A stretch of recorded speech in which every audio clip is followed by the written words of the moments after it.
August 12, 2019, started out completely normal. Lindsay Burbeck, a teacher's assistant, was on vacation and planned to spend the day with her family. She and her daughter Sarah went shopping in Blackburn in the afternoon and then agreed to have a nice family evening over a cup of tea and meet her daughter's human boyfriend. They said goodbye, and Lindsay returned home to change and go for her daily walk in the woods. Around 4 p.m., she left the house and never came back. Let's delve into this sudden disappearance and try to figure out why this particular tragedy happened and who is to blame. The events are set in the town of Blackburn in the county of Lancashire, in northwest England. The town is located in the southern part of the county on the Blackburn River by the Leeds-Liverpool Canal, at the junction of 4 railroads and near rich coal mines. Blackburn is renowned for its natural environment and has 4 huge public parks. Lindsay separated from her husband, Tim Burbeck, in July 2018, but they continued to live together in Upton until March 2019. She then moved to her new home on Burnley Road in Haslingden. Lindsay cared for her 2 adult children, Josh, 20, and Sarah, 17. She worked as an upper-grade teacher's aide at Otten Hill Elementary School in Burnley and loved being surrounded by children. Lindsay was a talented artist who could go the extra mile to create the most amazing props for school productions and plays. On the fateful day of August 12th, she went for a walk in a wooded area known as Capstone, near her home in the village of Haslingden, on the outskirts of Accrington, and disappeared. At the appointed time, Sarah and her boyfriend, Brandon, arrived at Lindsay's home, but no one answered the door. Sarah became worried, as it was out of character for her mother to forget a scheduled tea party. She tried several times to contact Lindsay, but no one answered the phone. Sarah then sent her a text message that read, "Where are you? We sat outside for an hour and called 6 times. After receiving no response, Sarah sent another text message with a series of question marks, but again received no response. After waiting outside Lindsay's house for an hour, Sarah called her father, Tim Burbeck, to let him know her mom wasn't home and wasn't answering her phone. Tim took a frightened Sarah and Brandon back to his house. Near midnight, Sarah and Tim headed to Lindsay's house again, but with a set of spare keys. To their dismay, she never showed up. Inside, the house seemed quite ordinary and showed no signs of any incident. There was no note of explanation either. At 12:11 a.m. on the night of August 13th, Tim Burbeck contacted police and told the dispatcher, "My ex-wife seems to be missing. We can't find her, it doesn't look like her." Lindsay Burbeck was reported missing. Lindsay's disappearance shook up the community. The people of the small suburb banded together and went out in search of the woman. There were hundreds of people, men and women, grandparents, people walking dogs, teenagers with bicycles, and even moms with strollers. To most, Lindsay was a stranger, but that didn't matter. After days of desperate searches, social media appeals, and posters, people still gathered at Compass for 2 consecutive days in the hope of finding a vital clue that could solve the mystery of Lindsay Burbeck's disappearance. After several days of fruitless searching, it was clear to everyone that the search was going to be difficult. With each passing day, the chances of finding Lindsay alive dwindled. Detectives classified Lindsay Burbeck as high risk. She had never gone missing before, and her family described the disappearance as very uncharacteristic of her. Nevertheless, the search did not stop for a moment. Locals printed thousands of posters to distribute throughout the neighborhood, while a Facebook group associated with the search quickly grew to 10,000 members a few hours after the police appeal was posted online. The first posters with Lindsay's face on them could be seen all over the neighborhood within a couple of hours. Days went by, and there wasn't a lamppost, storefront, or traffic light that didn't have a poster calling for the search for Lindsay. Police launched an investigation into the disappearance from the house as extensive searches were carried out by specialist police officers, dog handlers, the Lancashire Fire and Rescue Service, mountain rescue volunteers, and the city's search and rescue team. Drones and helicopters were also deployed to search the area, covering Compass and the surrounding open countryside for a considerable distance, including popular walking and running routes. 4 days after Lindsay's disappearance, Lancashire police released CCTV footage showing when she was last seen alive, walking along Burnley Road at 4:10 in the afternoon towards Compass. She was wearing a purple jacket, black leggings, and dark sneakers with white soles.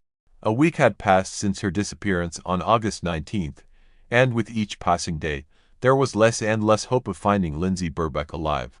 Police were still no closer to determining the whereabouts of the mother of two, but emphasized that there was no evidence that she was the victim of a criminal act, meaning there was still a chance of finding her alive. The search for Lindsay continued that evening. Hundreds of local residents took part in the first mass public search of Copus after a rallying call was made on social media. Things moved when a local resident's dog ran into a wooded area in Accrington Cemetery. He yelled and called her name several times, but the dog didn't respond. The dog hid its head in the bushes, sniffing and trying to dig for something. The dog's owner walked over to him, stood next to him, and was horrified to find that there was something very soft under his feet. He was frightened and bounced back. Then he smelled a horrible odor, and flies were swirling around a plastic bag, with something that looked like a foot visible from the ground. On August 24th, 12 days after Lindsay Burbeck disappeared, her body was found under the most horrific circumstances, buried in a cemetery. The naked body, wrapped into clear plastic bags mixed with earth and grass, was placed across a shallow grave. The search for Lindsay Burbeck was considered complete, and a murder investigation was officially launched. Pathologist Dr. Naomi Carter, after conducting an autopsy, determined that death was due to a broken neck. The trauma was inflicted with such force that the entire larynx had crushing injuries. The neck was most likely struck with a foot or knee, and an attempt to cut off Lindsay's right leg after death was also determined, possibly with a saw. As time marks were found, a large laceration was found on the leg, which had been cut down to the bone. The injuries Lindsay suffered were catastrophic, Dr. Carter also reported that due to the poor condition of the body, it was quite difficult to determine the victim's injuries, but she did not rule out any sexual activity on the day of her disappearance, which could not be ascertained due to the level of decomposition of the body. Prior to the discovery of Lindsay's body, members of the public and police had searched the same area for several days without success. Community volunteers and a police dog handler reported seeing a blue wheelie garbage can abandoned in bushes nearby. However, at this stage of the investigation, no one was yet aware of the significance of the tank. Volunteers who searched the cemetery at 9 p.m. on August 20th also found the same dumpster with a dark stain on the outside and thought it might be blood. After taking pictures of the dumpster, they called the police. 2 police officers arrived on the scene to inspect it and found a brown mark that they thought was dirt. The police said the dumpster looked brand new and there was no evidence at the time to link it to Lindsay's disappearance. Therefore, it was left in place. There were other important clues found in the cemetery that were not immediately accepted. For example, local resident Christine Alderson discovered a bloody cloth on the grass at the cemetery on another woman August 18th while she and her daughter were walking their dogs. She said the blood on the cloth was fresh and red. Who walks dogs? Judith Bibby reported seeing red clothing hanging on a barbed wire fence near the Cowhill Trail. That was probably Lindsay's jacket. She also heard a voice, presumably a child's, but heard no struggle, yelling, or screaming. On August 25th, investigators revisited the crime scene and found a yellow-handled saw and a pair of green heavy-duty gloves near Lindsay's grave that had several traces of blood. The evidence was taken to forensic testing, and it came back positive. The gloves contained the perpetrator's DNA on the inside surfaces, and Lindsay's DNA was found on the outside surface of the left glove. A pair of her Skechers sneakers, which had been cut along the sole, were also found in a blue plastic bag discarded in the cemetery. Examination of other evidence revealed that Lindsay's body was wrapped in some kind of plastic sheeting, and between the body and the sheeting was found foliage and grass that was not from the cemetery grounds. This led investigators to believe that the body had been moved from another location. That's when detectives remembered a blue trash can that had repeatedly caught the attention of volunteers. Police officers studying the CCTV footage soon made a startling discovery that left the investigation team baffled. Several images showed a young man pulling a blue wheelie garbage can in the Burnley Road area. Over the next few days, a CCTV camera captured a certain guy returning to the cemetery 4 times. Thanks to that footage, a suspect emerged. The video of a young guy carrying a trash can down the street, possibly with Lindsay's body, became a sensation. The video was shown on the news with a plea for help identifying the man, and it worked. The boy was identified by shocked teachers and parents. Another woman August 18th while she and her daughter were walking their dogs. She said the blood on the cloth was fresh and red. Who walks dogs? Judith Bibby reported seeing red clothing hanging on a barbed wire fence near the Cowhill Trail. That was probably Lindsay's jacket. She also heard a voice, presumably a child's, but heard no struggle, yelling, or screaming. On August 25th, investigators revisited the crime scene and found a yellow-handled saw and a pair of green heavy-duty gloves near Lindsay's grave that had several traces of blood.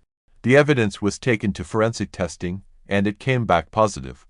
The gloves contained the perpetrator's DNA on the inside surfaces, and Lindsay's DNA was found on the outside surface of the left glove. A pair of her Skechers sneakers, which had been cut along the sole, were also found in a blue plastic bag discarded in the cemetery.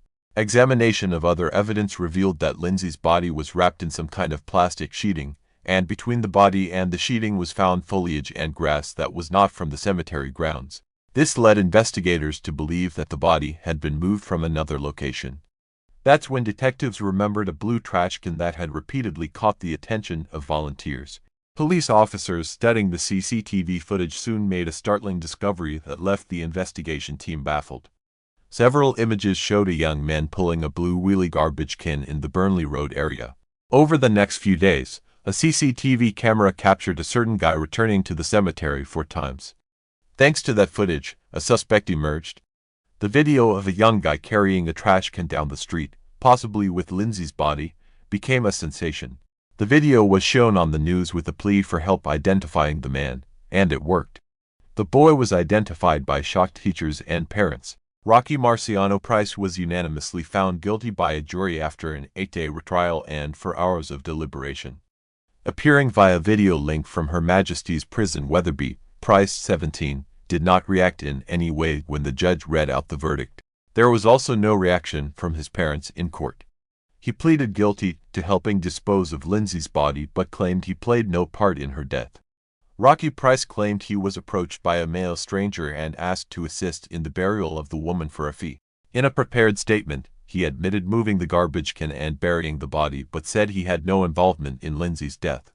However, a search of his home in Accrington revealed plastic bags that were identical to those at Lindsay's grave. A tracksuit and other clothing were also analyzed and matched the ones he was wearing on surveillance cameras on August 12th, 16th, and 17th. Defense attorney Mark Van Hals told the jury that Price committed a horrible and heinous act by burying the woman's body in the cemetery, but he was not her killer. Despite the abundance of evidence against him, Rocky Price pleaded not guilty to the crime but admitted to moving Lindsay's body. After 2 days of questioning, Price, through his attorney, prepared a statement to explain his movements between Coppice, where police believed Lindsay was killed, and the cemetery where her body was found. However, the prosecutor affirmatively stated that Rocky Price acted completely alone. The motive for the random attack on the 47-year-old mother of 2 was never revealed, as the perpetrator did not even know the victim. The judge sentenced Price to life in prison with a minimum term of 16 years. He will only be released when the parole board decides he is not a danger. The judge said the attack was swift and brutal. There was no doubt the defendant sprung with the intent to kill a woman who was walking by just minutes before Lindsay's incident. Zoe Braithwaite had managed to get away from a hooded teenager with his hands in his pockets while walking alone on a parallel path. Her sixth sense kicked in, and the woman was instantly wary. Zoe was confused by the guy's appearance. He looked out of place for a walk in the woods for this time of year. She quickened her step and then ran away. That probably saved the woman. If it hadn't been her, it could have been someone else, and it was Lindsay. This was a premeditated attack. After missing one woman, he didn't back off his plan to attack another lone woman. His actions after the crime clearly showed that he had the ability to plan and reason.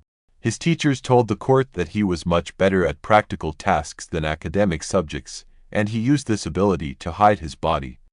Rocky Price was found to have made 2 return trips to Coppice on the evening of August 12th. The first incident occurred at 6:55 p.m., when he was seen on CCTV cameras carrying a black rucksack. Possibly in it, he was carrying a saw to dismember Lindsay's body. The next incident occurred at 8:28 p.m. when dog walker Anthony Dust was seen pulling out an already empty garbage can. This is the same spot where his grandfather, who bears his name, and family members are buried. Without panic or excitement, young Rocky Price, acting alone, set in motion a plan to dispose of Lindsay's body by placing it in a blue garbage can like a piece of trash and then burying it in a shallow grave in a Crington cemetery, wrapped into plastic bags. He spent over an hour burying her body before leaving the saw, gloves, and a trash can at the scene. The murder of a stranger in broad daylight, for which there is no rational explanation, is particularly horrifying to all right-thinking members of society. The random nature of the attack suggests that the accused poses a very real danger to members of the public. The stalking of another woman before he killed Lindsay Burbeck demonstrates that his crime was not caused by a sudden loss of control. 24 hours after he was found guilty of the crime, publication restrictions were finally lifted by a judge, allowing his name and picture to be made public for the first time. Rocky Marciano Price's identity was kept secret during the first and second trials.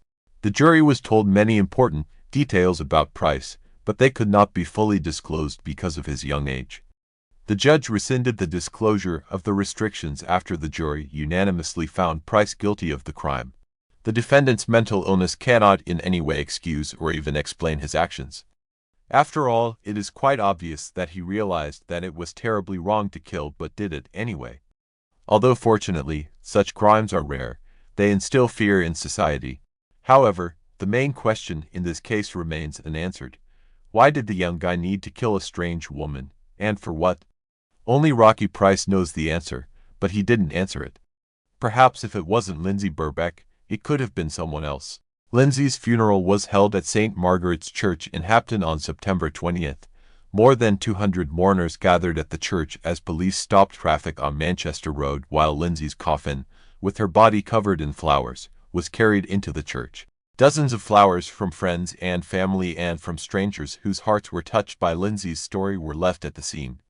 Sarah described her mom as a very optimistic and positive woman. Lindsay was making plans for the future. She was planning a trip to Glasgow with her friend Sharon. She dreamed of finding love on the Match.com dating site. Lindsay Burbeck planned a long and happy life for herself and looked forward to the future with optimism, but all those dreams were interrupted one sunny summer day. Lindsay Burbeck's family and the detectives who investigated the crime welcomed the jury's unanimous verdict but said no court verdict could ever bring Lindsay back or spare her family and loved ones the grief of loss. In front of the courthouse, after the verdict was announced, members of the defendant's family wore T-shirts that read "Wrongfully Convicted, Set This Boy Free." The back of the T-shirts read, "The killer is still at large. Maybe Price is an aspiring maniac. He just wanted to take a man's life to feel what it's like to watch someone die and mutilate them." Most likely, in any form, it's an absolute neurodevelopmental disorder characterized by problems with social interaction, motor, and behavioral stereotypes. In translation, the word autism means a person who has gone into himself or a person within himself. Autism is still an understudied developmental disorder that can occur due to genetic or hereditary abnormalities. The exact cause is not fully understood, but in our story, the punishment most likely fits the crime. 911, where's your emergency? Someone is a robber at a pawn shop. Someone's robbing the pawn shop. And my parents got shot. Where is the robber? He's right here right now. Where are your parents? They're dead on the ground. Come here quickly because I'm afraid. The police immediately rushed to the scene of the crime, hoping to save 9-year-old Andrew and his 14-month-old sister Naomi. An unknown man had committed a ruthless attack on the priest and his family, leaving no traces behind. The criminal made it one of the detectives' most challenging cases in their careers. Fortunately, they managed to find witnesses who had seen everything. Their testimonies helped uncover the truth about what had really happened to the Hawkins Smith family.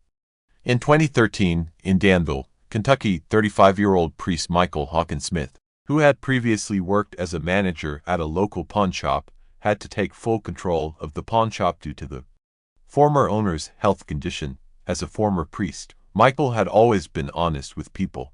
He easily found common ground with others and was always willing to help. When he decided to get married, no one doubted his choice. Angie was his first love, and everyone saw her as a very sweet. In front of the courthouse, after the verdict was announced, members of the defendant's family wore T-shirts that read "Wrongfully Convicted, Set This Boy Free." The back of the T-shirts read, "The killer is still at large. Maybe Price is an aspiring maniac. He just wanted to take a man's life to feel what it's like to watch someone die and mutilate them. Most likely, in any form, it's an absolute neurodevelopmental disorder characterized by problems with social interaction, motor, and behavioral stereotypes.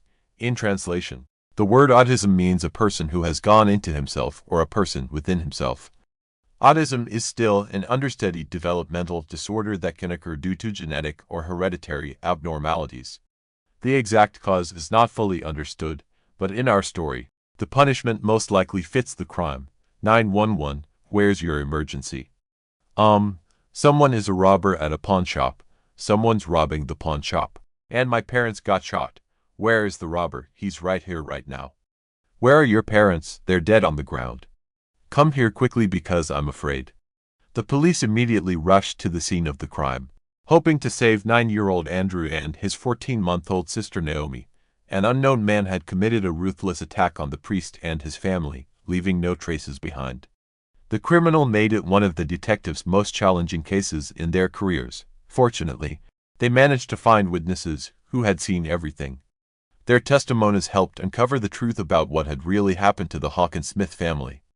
In 2013, in Danville, Kentucky, 35-year-old priest Michael Hawkins Smith, who had previously worked as a manager at a local pawn shop, had to take full control of the pawn shop due to the former owner's health condition. As a former priest, Michael had always been honest with people. He easily found common ground with others and was always willing to help. When he decided to get married, no one doubted his choice. Angie was his first love, and everyone saw her as a very sweet. A few minutes later, officers found Andrew Hawkins Smith and his little sister, Naomi, hiding in a closet. The officers' accounts indicated the unimaginable horror these young children had endured. Suddenly, the 9-year-old boy and his 14-month-old sister were left orphaned, having lost both parents. Upon examining the crime scene, police found 14 spent .22 shell casings and 3 intact bullets, along with a briefcase that belonged to Dan Smith. The victim's personal belongings and all the cash in the register were left untouched, suggesting that robbery was not the motive for the crime. Unfortunately, there were no surveillance cameras in the pawn shop, posing a significant obstacle to the investigation. The police had no choice but to rely on finding potential witnesses to the crime. An employee of the nearby Rainbow Cleaners was able to describe a car that had parked near the building that morning. It was a silver minivan driven by a large man with a thick beard. While one group of investigators searched the surrounding area, another informed the closest relatives about the tragedy that had befallen their loved ones. Michael's parents found it difficult to accept the circumstances that someone in their right mind could wish harm to their children. Nevertheless, they tried to find any positive aspect in the situation. The fact that their grandchildren had survived could not help but rejoice them. If it hadn't been for Andrew and Naomi, the tragic news reached the daughter of the third victim, Dan Smith. He was involved in buying precious metals and skillfully adapted to the specifics of his work, easily finding common ground with different people. His business involved handling large sums of cash, sometimes exceeding hundreds of thousands of dollars. This led the police to consider the theory that Dan Smith himself could have been the primary target of the criminal. Tracking the man's movements revealed that before he arrived at the ABC Gold, Games, and More pawn shop, he had visited Aon's jewelry store in Harrodsburg, located 10 miles northeast of Danville. In the jewelry store, investigators found a surveillance camera positioned on the far wall to capture every visitor entering and exiting the store.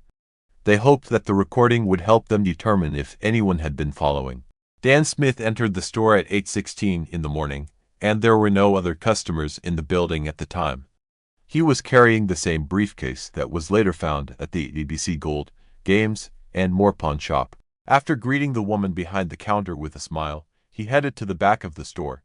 Sometime later, Dan Smith reappeared on the footage, coming out from the back of the store, saying something to an elderly woman who had just entered, and then immediately leaving. It was a typical day in the life of the jewelry store. The external camera recording showed nothing suspicious, and the police were left to helplessly monitor the man, who had no idea he would soon be at the center of a tragic event. Meanwhile, 9-year-old Andrew Hawkins Smith was taken to the police station to give his testimony. Andrew described how he had been at the pawn shop with his parents when Dan Smith arrived, carrying a bag full of money. While his father and Dan were talking, the stranger entered and immediately demanded the bag. According to the boy, Dan Smith immediately handed over his briefcase, after which the stranger shot him. My father asked him to stop, but he also shot him with a pistol similar to the one I play with, Andrew said. Meanwhile, the mother instructed Andrew to take Naomi to the back of the store and hide in the closet. Andrew took his little sister and hid. It was then that the criminal aimed the gun at Angie.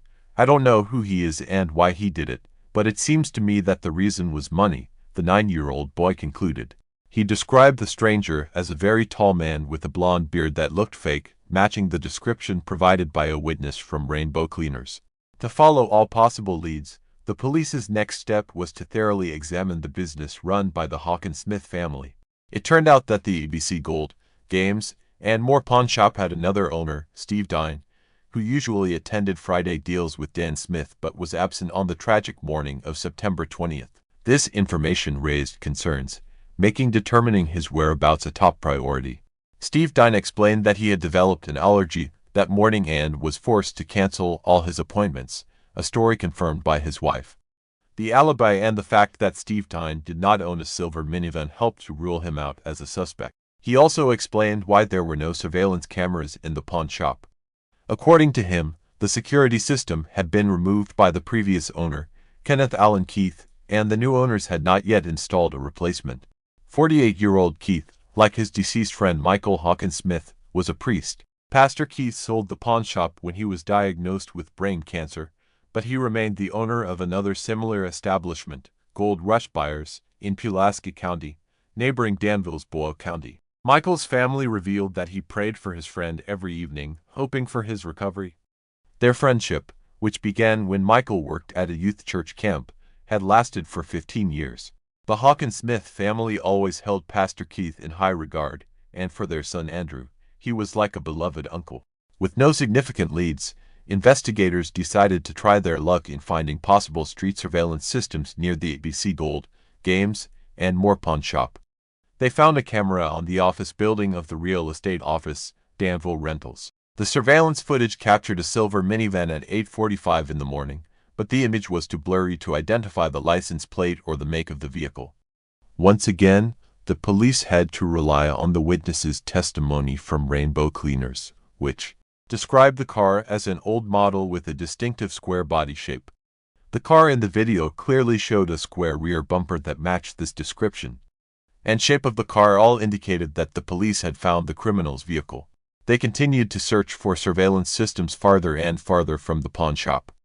At 8:17 in the morning, the camera at the local Ephraim McDowell Hospital captured the same vehicle, and finally, investigators were able to determine that it was a silver Dodge minivan. Michael and Angela's family organized a candlelight vigil in their memory. Hundreds of compassionate people attended that evening, demonstrating the depth of love for their lost ones. Similarly, like the Hawkins-Smith family, Dan Smith's close relatives were outraged that the whims of another had led to the loss of their loved one. Despite their grief, they chose not to let anger overshadow their other emotions and joined in the funeral proceedings. Meanwhile, the Danville Police Department appealed to the public for any information about the criminal or his vehicle. Immediately after this, on September 24th, the police received a call from Tracy Harold, a pastor in Warren, Michigan. He claimed to be a friend of Kenneth Keith and mentioned that during their last conversation, they touched on the topic of the murder in Danville, and at that moment, Mr. Keith seemed to change. Pastor Kenneth Allen informed his friend that on that particular day, he was driving to Danville for medicine for his wife. He also expressed a sense of guilt for what happened, as he had given Michael Hawkins-Smith the opportunity to become the owner of his former business. Keith put forward the theory that Dan Smith himself could have been the main target of the attacker. Keith explained that Dan would come to him every Sunday to pawn all his gold, always carrying large sums of cash with him. Keith speculated that someone might have tracked Dan's route and ultimately targeted him, but there was more to the story. As it turned out, the pastor's relationship with the Hawkins-Smith family was not as everyone had believed. "Between you and me, brother, they were crooked people. They went into it with the whole point from day one to take over that business from me." These words raised suspicion, leading to Pastor Keith being added to the list of suspects.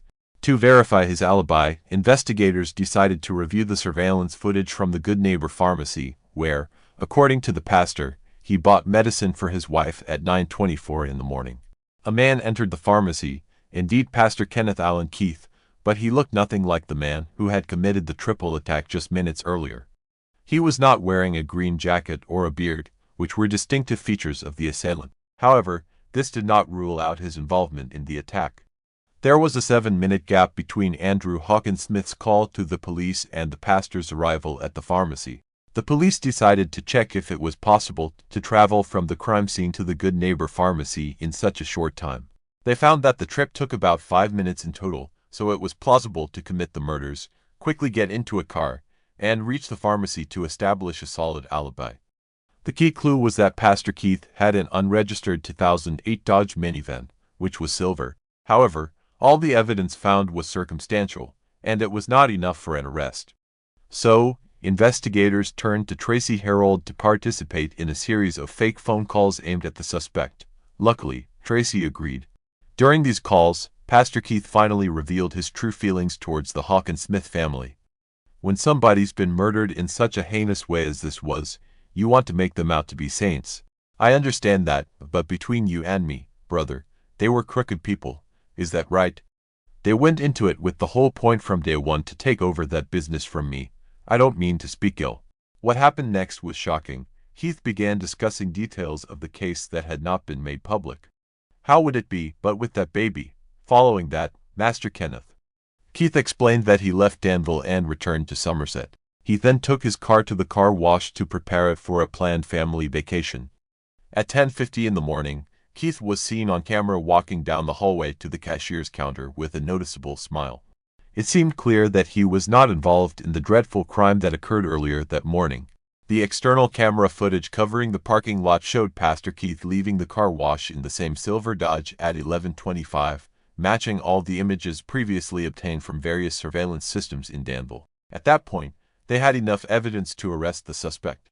He was offered a polygraph test to prove or alleviate his involvement in the pawn shop crime, but his response was rather unusual. Keith stated that he would not be able to pass the polygraph successfully because, during his military service, he was tasked with eliminating 3 individuals. The investigators obtained a warrant to search Kenneth Allen Keith's pawn shop, where they discovered a fake beard and a significant amount of cash.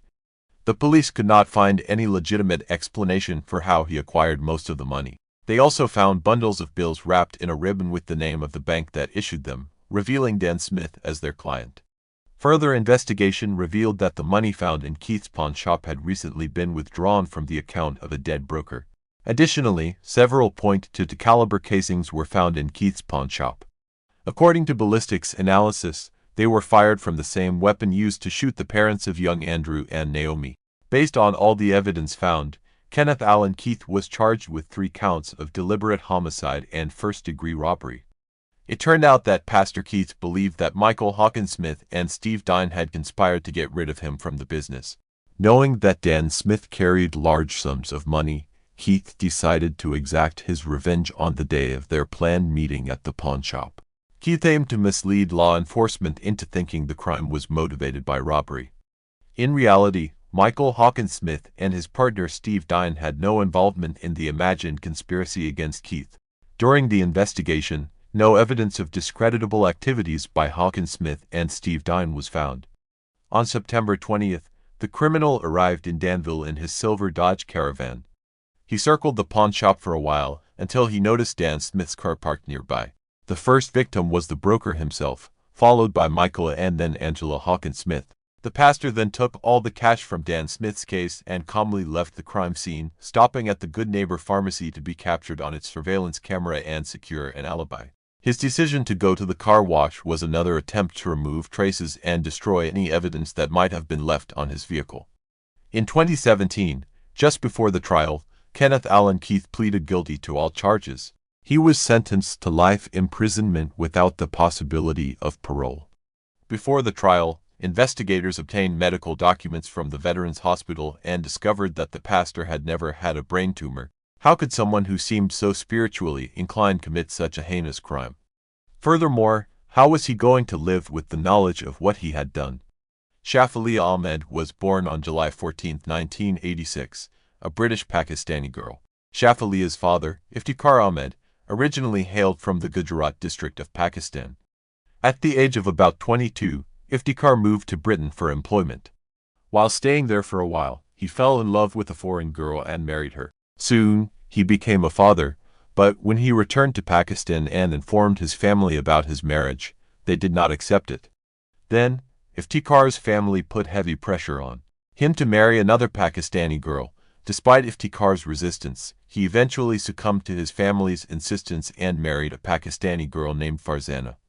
After the marriage, Iftikhar returned to Britain and, after revealing the truth to his first wife, divorced her.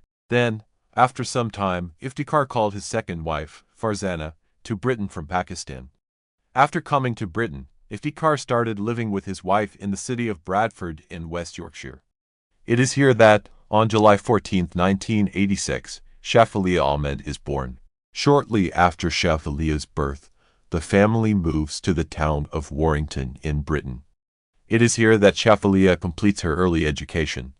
During this time, 2 more daughters are born in the family, and Iftikhar's family grows larger. Although this family resides in Britain, on holidays, Iftikhar used to take his wife and all his children to Pakistan for vacation. Now the year was 2003, and by now, Shafilia Ahmed had also turned 17 and was studying law. Her dream was to become a lawyer. When Shafilia and the other children have a break on February 18, 2003, Shafilia comes to Pakistan with her family for vacation. During their trip to Pakistan, this family also participates in a family wedding ceremony. However, just a few days after this wedding, a major incident occurs with Shafilia. She accidentally drinks fennel floor cleaner. Fennel is commonly used in Asia for cleaning floors and homes. Because fennel is made by mixing some chemicals and soap, drinking it causes severe pain in Shafilia's throat. The reason behind Shafilia drinking the fennel is initially said to be because her parents pressured her into an arranged marriage with a Pakistani boy. Because of this pressure, Shafilia drank the fennel intending to end her life. But later, her parents claimed that someone had poured fennel into an old bottle of water, usually used for drinking water, and in the darkness of the night, Shafilia mistook fennel for water and drank it. Due to this mistake, Shafilia had to endure a lot of pain. As a result, she was admitted to a hospital in Pakistan. Now, because Shafilia's injury was quite severe, she had to stay in the hospital for a long time. During this time, the holidays of other family members also ended, so Iftikhar took his 2 children and wife back to Britain while Shafilia had to stay in Pakistan for treatment. However, shortly after, Iftikhar arranged for Shafilia's return as well. On May 27, 2003, Shafilia returned to Britain. Straight from the airport, she was admitted to a hospital for treatment through an ambulance. After several months of treatment, Shafilia's throat healed considerably, and now she rejoined college.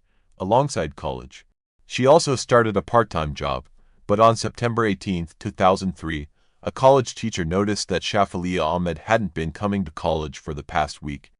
Attempts were made to contact Shafilia via phone, but she could not be reached. When the teacher asked about this to Shafilia's parents, they revealed that Shafilia had not been home for the past week. Their daughter had been missing for a week, and her parents hadn't filed any complaints about her yet, which struck Shafilia's teacher as very strange. Immediately after this, they informed the police. Upon filing the case, a police team arrived at Shafilia's house for investigation, and questioning began with her parents. Shafilia's parents said that they last saw Shafilia at their home on September 11, 2003, and since then, she hadn't been seen. Upon this, the police asked, "When your daughter has been missing for a week, why haven't you filed a complaint with the police yet?" To this, Shafilia's parents responded that this is not the first time Shafilia has been missing from home for a few days. It has happened several times before. To confirm this, when the police checked the records, it was revealed that Shafilia had been missing from home several times in the past. The first time was when Shafilia was only 12 years old. She went missing with her younger sister on March 10, 1998. Because of this, her parents had also filed a missing report for both their daughters with the police. However, at that time, Shafilia returned home with her sister as evening approached. According to records, Shafalia ran away from home for the second time on November 25, 2002. Once again, her father, Iftikhar Ahmed, filed a missing report for his daughter. After extensive searching, Shafalia was found by the police sitting in a park. According to police records, for the third time, Shafalia left home with a friend on February 3, 2003. This time, Shafalia did not return home for 2 days, and then on February 5, 2003, she went to a safe house for orphan people and filed a report against her parents for domestic violence and mental abuse. After the report was filed, the police officer spoke with Shafalia Ahmed and her parents, and after everything was cleared up, Shafalia returned home.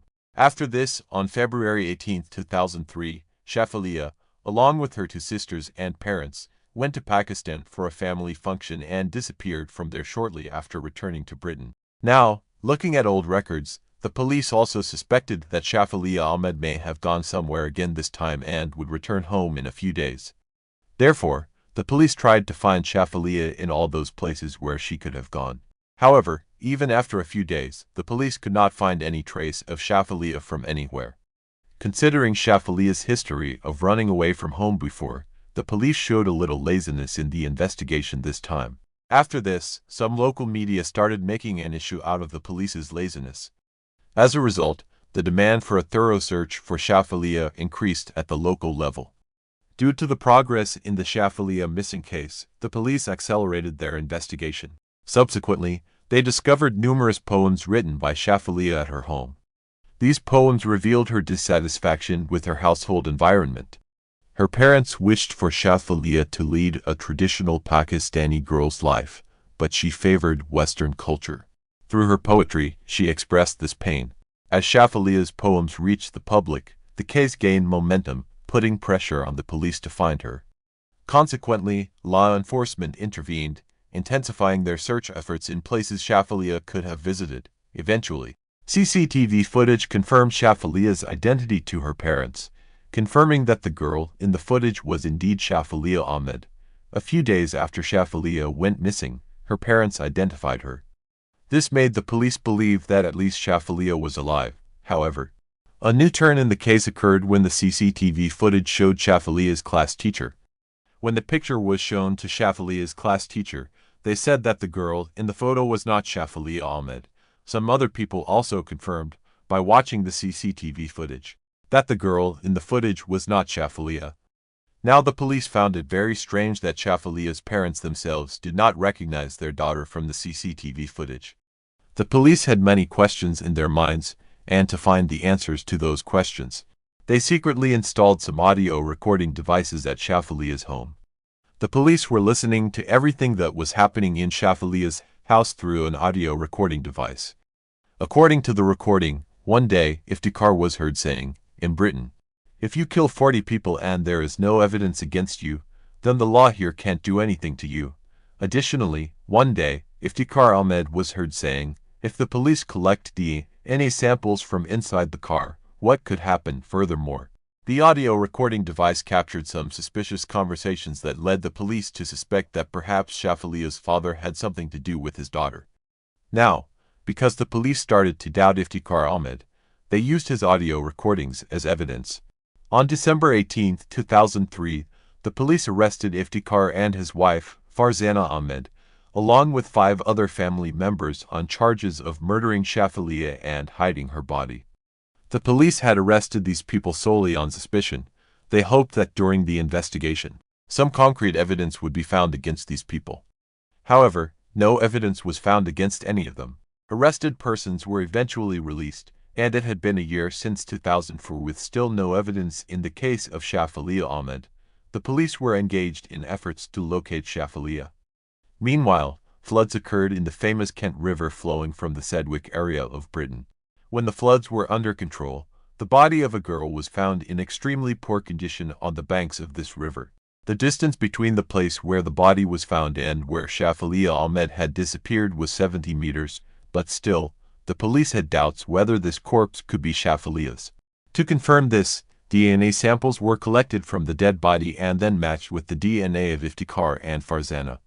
In this case, a major twist occurred when the body washed away and the flood matched with the DNA samples of Iftikhar.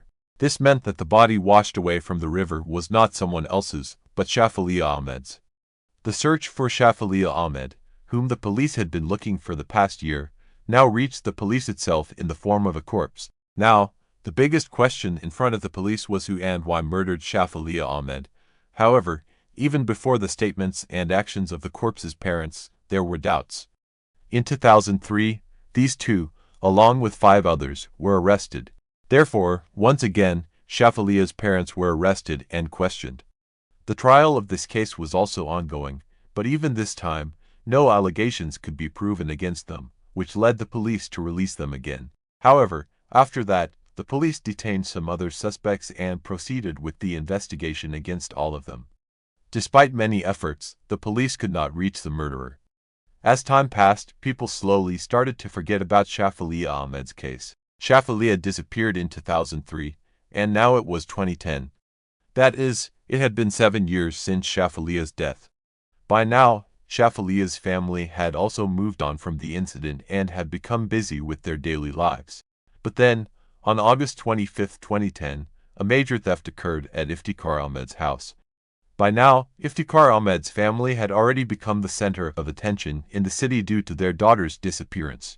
Because of this, when theft occurred in this house, it started making headlines on the front page of newspapers. Once again, this put heavy pressure on the police.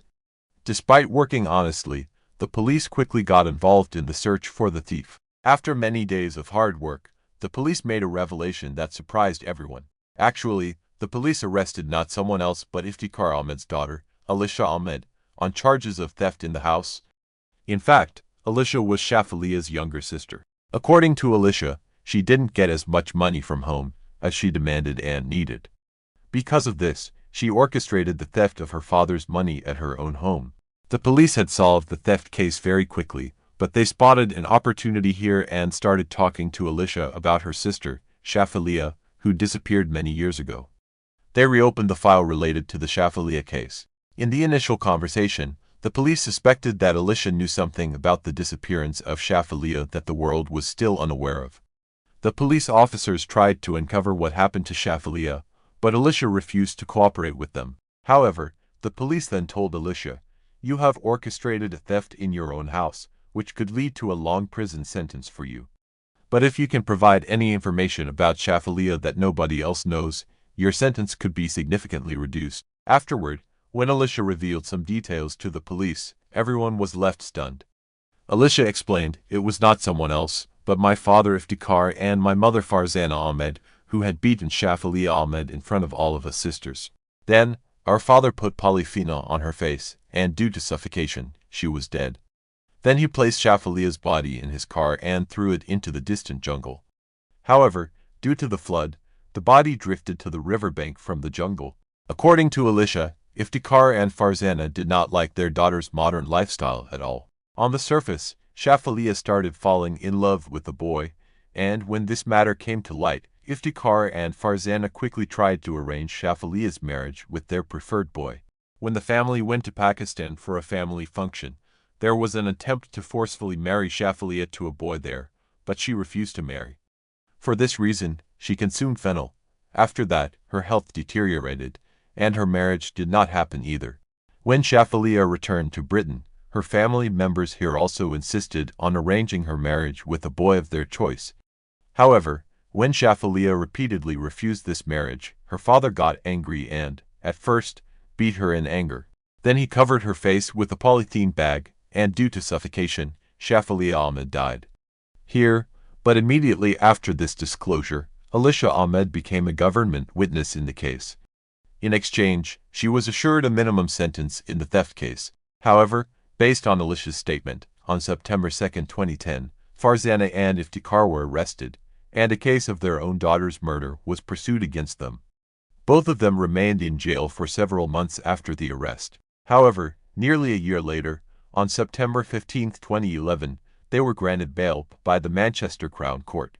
In the further investigation, the police gathered some crucial evidence, and based on that evidence, the trial of this case began in the Chester Crown Court on May 21, 2012. Initially, Farzana and Iftikhar continued to deny their involvement in their daughter's murder. But when Farzana began to suspect that she was being framed for her own daughter's murder, she finally accepted in court on July 9, 2012, that Shafalia Ahmed's murder was not committed by anyone else but by Iftikhar Ahmed himself. In her statement, Farzana also revealed that she tried to stop Iftikhar, but instead, he beat and threatened her, saying, "If any of you ever talk about this to anyone, your fate will be just like Shafalia's." Now, two witnesses had testified against Iftikhar Ahmed. Besides the police, who gathered evidence, it was also indicated that it was Iftikhar Ahmed who murdered Shafalia and then threw her body far into the jungle. However, a natural disaster struck that area, and with the flood waters, Shafalia's body drifted and reached the riverbank on its own. After a lengthy trial, in August 2012, Farzana and Iftikhar were found guilty of murdering their own daughter and disposing of her body after the murder. They were then sentenced to 25 years each. It was also proven in court that this was an honor killing.